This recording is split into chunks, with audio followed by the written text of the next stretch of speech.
Welcome back. Got a question for you guys. Do you believe that a frog can turn into a prince? Did you know they're still teaching that fairy tale in schools, although instead of a magical kiss, no. Now it's millions and billions of years.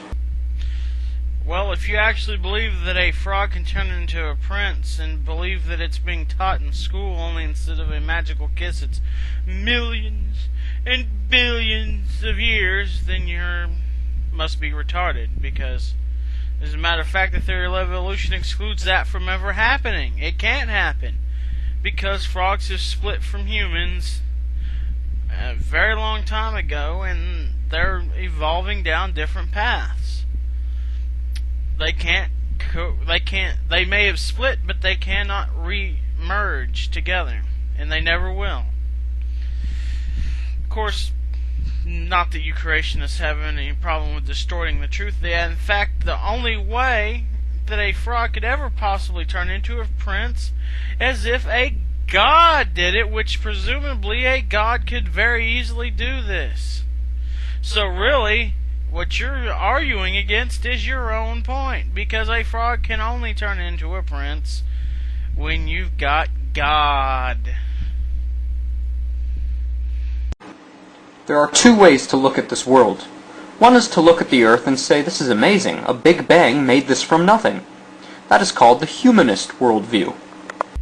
More creation ignorance or lying, I'm not sure which. I've never heard a scientist say that everything came from nothing.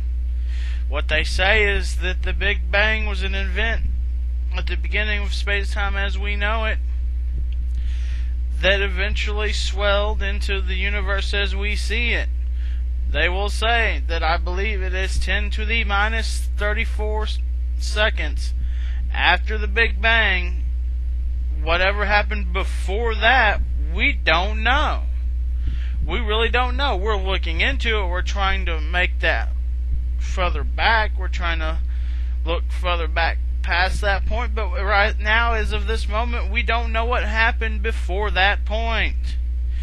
I suppose you could say God did it, but that would probably be a deist God. A God who set everything in motion at the Big Bang and then left everything to its own devices. A far more plausible God than yours, who loves us all but seems to do nothing for us. The other way to look at the world is to say, wow, there's an incredible design here. There must be a smart designer. This is called the creationist worldview, and it is at war with the humanist worldview. Someone is wrong. Someone is definitely wrong. It may be both of us. Who knows? The truth is, we're not 100% sure. I'm sure you're going to say, oh, no, I'm sure.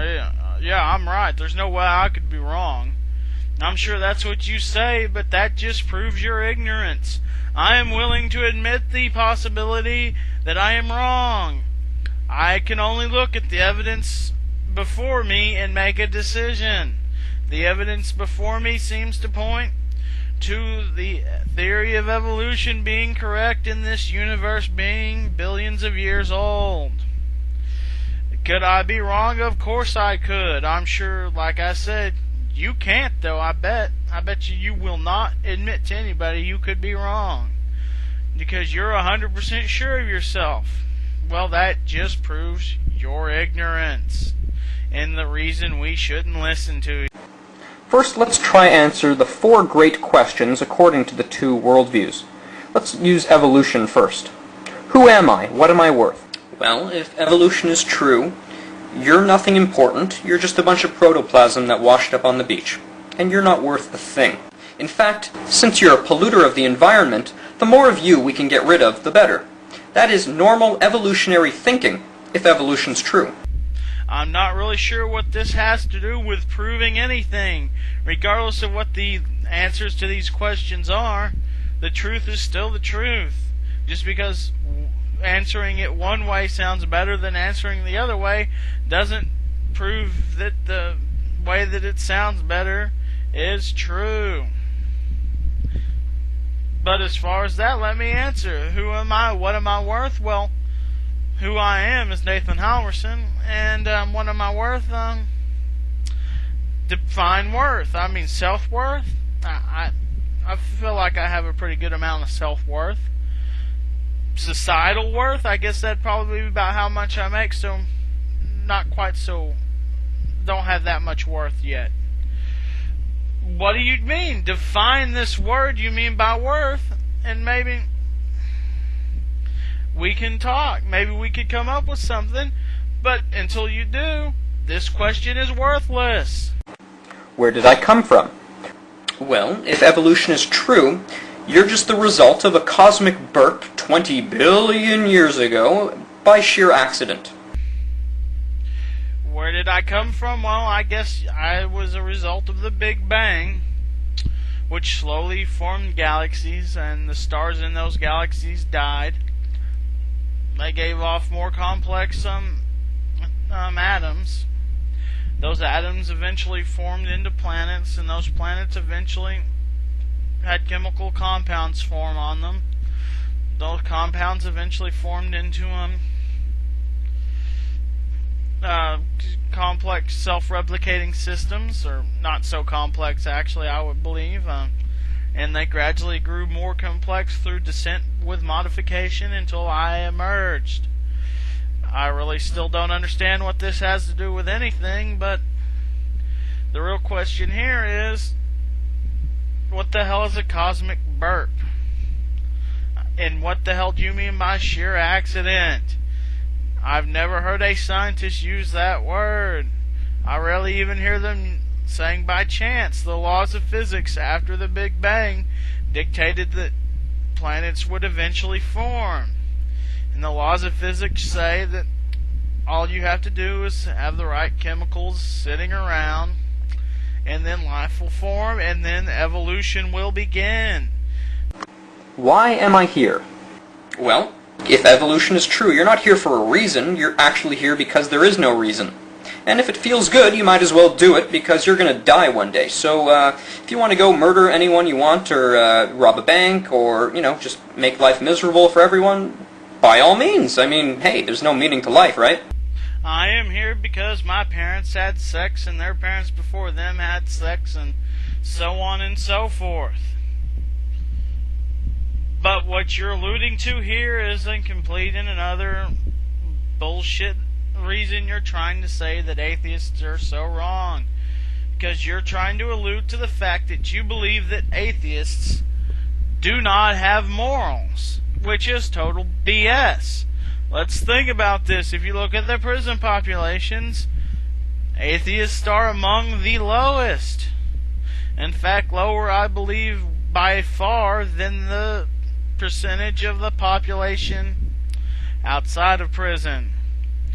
The truth is you're right. We may be immoral to the point that we don't believe in your morals. Obviously, I don't believe it's immoral to say Yahweh damn it, curse Yahweh's name, or Buddha's, or whomever else I choose to use their name in vain. I don't believe that's immoral. Or making graven images like this one back here. I mean, I got no problem with it. So I guess you could say we're immoral to your morals, and you're right. We don't carry the same morals as you do, but that does not mean that we don't carry a set of morals. We believe our morals, rather than coming from an almighty jerk-off like God, comes from our evolutionary past. In order to successfully work in a group, which working in a group generally increases the chances of survival and passing off your genes to offsprings, a code was put into us, a code of basic conduct with other humans, things like not stealing and killing each other. I don't see how you're going to claim that is somehow that we don't have morals as atheists. Maybe you should tell Kent Hovind that. Of course, he believes it, but then again, he's pretty immoral still in taxes and all. I kind of think that's immoral. I mean, I don't particularly like paying my taxes, but I realize it's something I need to do. I certainly ain't going to be stealing from the government. and claiming that Jesus told me to, or whatever he claims.